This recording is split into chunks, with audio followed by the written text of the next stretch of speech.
हम लोग ना सुबह बेसिक फंक्शन लिख रहे थे। अब बेसिक फंक्शंस क्या थे कि अगर तो आप लोगों ने सिंपल मेटा का टैग पढ़ा हुआ था ना, जो UTF-8 के साथ काम करता है या सब कुछ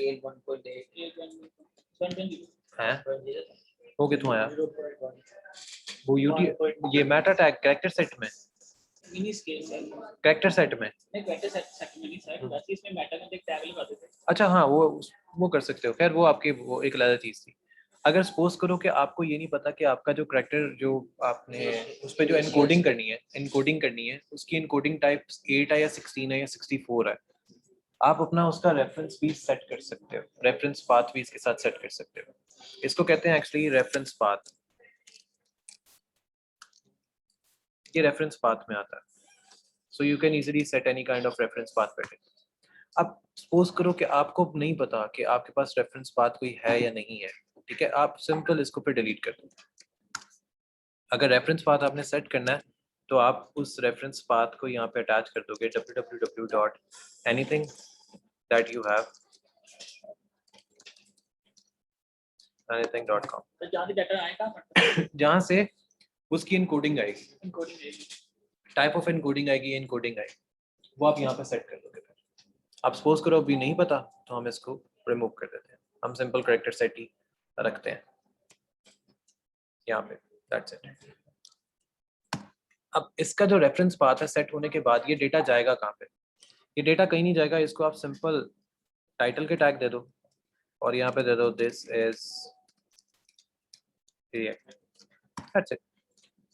अब इस हेड से नीचे आके बॉडी में यहाँ पे हम सारा काम स्टार्ट करते हैं। वो काम क्या स्टार्ट करना, मैंने यहाँ पे एक डिव बनाई, डिव को मैं कोई आईडी असाइन करता हूँ। अब वो आईडी मेरे पास कौन सी साइन होगी, रिएक्ट डैश कंटेनर। तो ये भी कंटेनर अस्सलाम वालेकुम उमर। कुछ चीज़ों को बैबल के थ्रू कर सकते हैं। पैक करने के बाद मुझे यहाँ पे जो मेरे पास PKG, अब यहाँ से मुझे क्या चीज़ और रिक्वायर्ड है, स्लैश। मैं कहता हूँ मुझे कोई रिएक्ट की फाइल रिक्वायर्ड है जिसका वर्जन जो है वो आमिर क्या था, 6 16 17 17 17 था ना। UMD का मतलब है जो मेरे पास मॉडल जो मैं डिफाइन करने जा रहा हूँ उस मॉडल का नंबर 17 है। रिएक्ट का मॉडल 17 है जो मैंने डिफाइन किया। ये सिर्फ स्क्रिप्ट ऐड करेगा, इसका मतलब है स्क्रिप्ट ऐड करना। मतलब आप ये समझ, हाँ ये सिंपल समझ लो कि मैं फैसल के पास आता हूँ, फैसल से कहता हूँ कि भाई आपके पास जो आईफोन के कंटेनर आए हैं उसमें से मुझे सिर्फ 11 प्रो ही चाहिए। स्पेसिफिक चीज चाहिए, तो जो स्पेसिफिक चीज चाहिए होती है वो हम UMD में डिफाइन करते हैं। अब UMD से जो मुझे स्पेसिफिक चीज चाहिए वो क्या है, मुझे वो चाहिए रिएक्ट का एक react.developr डेवलपर, मुझे रेक का डेवलपर चाहिए। अब मैं खाली अगर रेक का डेवलपर लेता हूँ तो इट मीन्स कि मैं सिर्फ एक चीज सिंगल चीज कर सकता हूँ। ऐसे ही मतलब मैं उसी टाइम पे इसको कॉल करूंगा, उसी टाइम पे ये खत्म कर दूंगा। व्हाट इफ मैं इसको अगर development.js कर दूं, इट मीन्स कि मैं इसको जितनी मर्जी टाइम कॉल करूं ये कॉल होता जाएगा development.js। अगर मैं खाली डेवलपर करता हूं तो इट मीन्स कि अगर मैंने आमिर से कोई काम करवाया है तो आमिर ही सिर्फ वो काम कर सकता है। अगर डेवलपमेंट करता हूं तो मैं आप सब में से किसी से भी वो एक काम करवा सकता हूँ। इसको ये कहते हैं, ये इस वजह से ऐड करते हैं। अब दोबारा एक और स्क्रिप्ट ऐड करते हैं।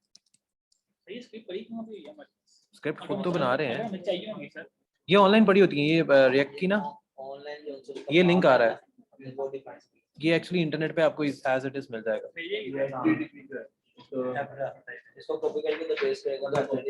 Exactly .com।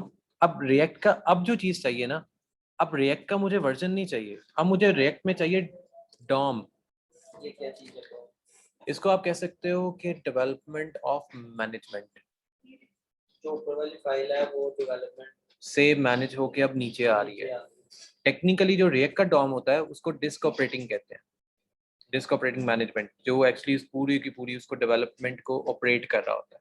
अब यहाँ पे एक्चुअली क्या है, डॉम जो है वो डेवलपमेंट को देख रहा है कि वहां से मुझे क्या चीज चाहिए, डेवलपमेंट से या डेवलपर से मुझे क्या रिक्वायर्ड है वो मुझे नीचे चाहिए।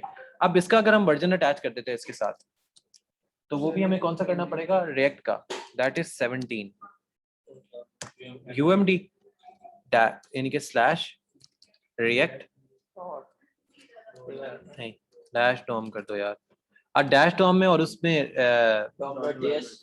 नहीं डेवलपमेंट करोगे ना आप, development.js। अगर तो आप सिंपल करते हो ना तो प्रॉब्लम और फैक्टर ये आएगा कि वो वहां पे जाके रुक जाएगी। अगर हम पहले रिएक्ट डॉट डॉम और डैश डॉम में डिफरेंस क्या, अगर डॉट डॉम करते हैं ना इट मींस कि मैं डॉम से हेल्प मांग रहा हूँ। इसका सिंपल अल्फाज में मतलब है कि अगर रिएक्ट डॉट डॉम करूंगा तो मैं आमिर से कह रहा हूँ कि फैसल के पास जाओ और ये फलां काम कर दो, ठीक है। अगर मैं डैश डॉम लिख रहा हूँ, आमिर अपना काम करेगा, फैसल ने अपना काम करना है, हम सब ने बाकी अपना अपना काम करना है, उसको जब इकट्ठा करना है तो वो डॉट डेवलपमेंट में इकट्ठा हो जाएगा। डॉट डेवलपमेंट में वो सारा काम इकट्ठा हो जाएगा। हमें जितना काम हमने सबसे उठाया डॉट डेवलपमेंट की वजह से सबके पास इकट्ठा हो गया। सो मुझे आसपास जाने की जरूरत नहीं पड़ेगी। सो जब भी हम करते हैं ना कि सर्वर से हम कोई चीज अटैच कर रहे होते हैं, रिएक्ट के जो सर्वर से जो चीज अटैच हो रही होती है वो एक्चुअली इस तरह हो रही होती है।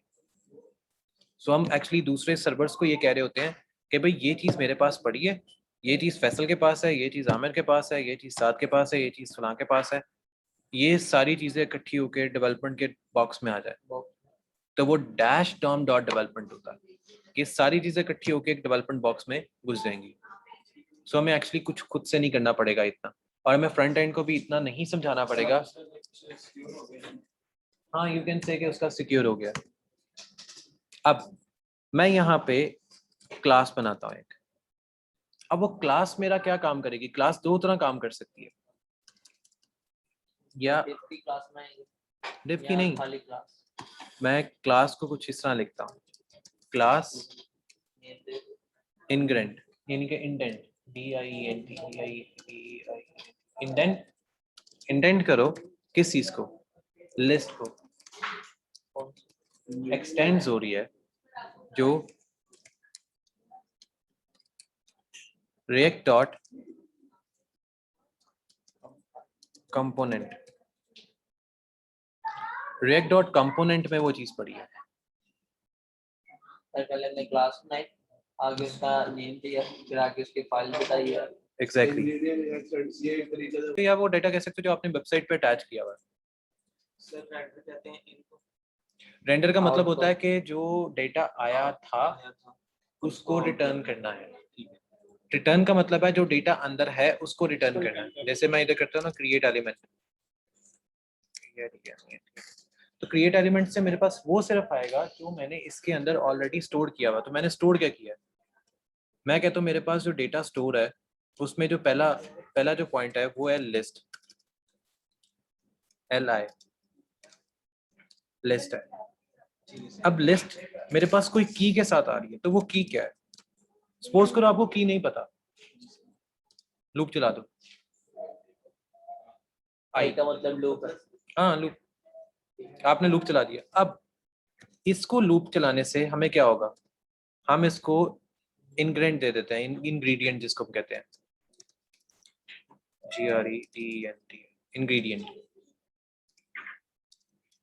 DIENT, ये स्पेलिंग ऊपर रखे ना, इंग्रेडिएंट, हाँ इंग्रेडिएंट से देखें।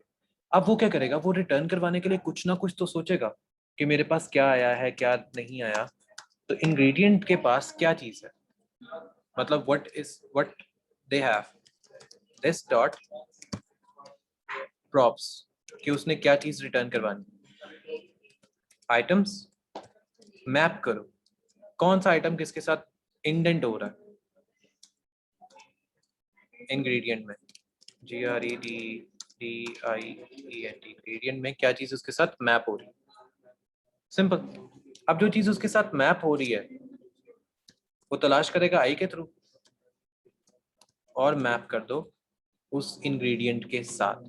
अब वो इंग्रेडिएंट क्या है हमारे पास, रिएक्ट डॉट नहीं क्रिएट एलिमेंट है ना, हमने ऊपर क्रिएट एलिमेंट रिटर्न किया हुआ है ना, और उसके अंदर हमने चीज रिटर्न की हुई है लिस्ट करेक्ट की कॉमा आई आई और साथ इंग्रेडिएंट कि जो भी डेटा उसमें आया है वो रिटर्न कर दो इसके साथ। That's it. अभी है छोटा छोटा काम, लेकिन we can get it through the hard way. That's it. सारी ब्रैकेट्स बंद हो गई है ना, पहले ऊपर वाली, फिर इसके नीचे वाली, एक ये थी, फिर एक ये थी, एक राउंड ब्रैकेट, एक मिनट, ये वाली कंप्लीट हो गई है ना, ये भी कंप्लीट है, ये भी कंप्लीट है, मैंने दो क्यों डाली है, सॉरी ये गलत पै गई है। अब सही। डन हो गया। सो इसको कहते हैं स्क्रिप्टिंग ऐड करना या स्क्रिप्टिंग लिखना। अब जब स्क्रिप्टिंग हम लिख रहे होते हैं तो फैक्टर एंड प्रॉब्लम ये आती है कि स्क्रिप्टिंग जाती कहाँ है। अच्छा ये काम करते हैं, मैं यहां से स्क्रिप्टिंग को चेंज कर देता हूँ। यस, इस स्क्रिप्ट को यहां से चेंज कर देते हैं। अब एक ब्रैकेट हमारे पास एक्स्ट्रा इंक्रीज हो गई, और इक्वल टू एरर जो है ना वो उसको सिर्फ रिकॉर्ड करने के लिए, मतलब डेटा रिकॉर्डिंग के लिए जब आता है। अब हमारे पास एक दो ये आ गई, एक यहाँ से निकली और एक यहाँ से निकली, दो ये हो गई, क्रिएट हो गई, बंद हो गई, और ये डन है, बस डन हो गया। अब मेरे पास है जो मेजर फंक्शन है मेजर फंक्शन हमने किस तरह लिखना है, याद होगा हमने लास्ट टाइम किया था कॉन्स्ट, जो कांस्टेंट किसी चीज को दे रहा है, तो कांस्टेंट में हमारे पास क्या आ जाएंगे, आइटम्स, वर्किंग आइटम्स। उसमें हमारे पास पहला कौन सा आएगा, 1 LB, मतलब इट्स योर कॉल, जो भी आप इसके साथ अटैच करना चाहते हो। Label, yes, FAISL, so we can create anything, इसके अंदर हम जितने मर्जी लेबल इसके साथ अटैच कर सकते हैं। अब जो वर्किंग काम है वो ये आएगा यहाँ पे, REACT React DOM dot render, render. अब इसने रेंडर क्या करना है, so what react dot create element element किस चीज की क्लास है, इंग्रेडिएंट, GREDIENT, इंग्रेडिएंट की क्लास है। अब इंग्रेडिएंट की क्लास में क्या है,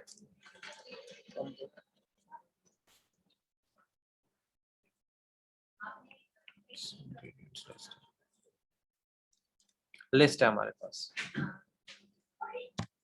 कॉमा, हमारे पास आइटम्स आ जाएंगे सारे, और हम उसको नल को असाइन कर देंगे कि हमें ये नहीं पता कि एक्चुअली आइटम ने कहाँ से आना है, कहाँ से नहीं आना।